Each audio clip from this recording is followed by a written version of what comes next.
Buying mutual funds on Interactive Brokers works differently compared to stocks or ETFs, and that's why many beginners get confused when the search bar doesn't show their fund or the buy button looks disabled. In order to begin buying mutual funds, let us start by opening the IBKR client portal, then on the left sidebar or top menu, select Trade, and then choose Mutual Funds. This takes you to the Mutual Funds Marketplace, which is a correct place to find funds, not the normal search bar. Interactive Brokers offers thousands of funds globally, but availability depends on your region and account type. At the top, use the search bar and type the fund name or ticker, for example, VTSAX, etc., and click the fund you want to buy.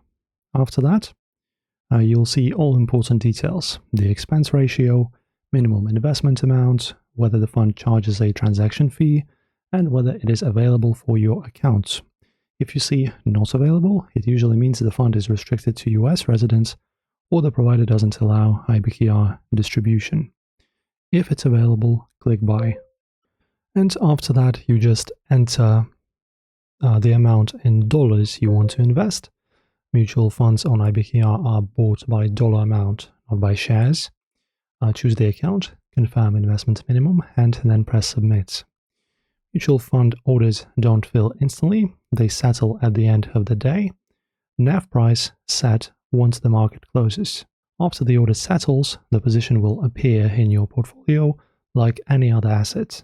And that's how you buy mutual funds, and that's how you buy mutual funds on Interactive Brokers using the Mutual Funds Marketplace.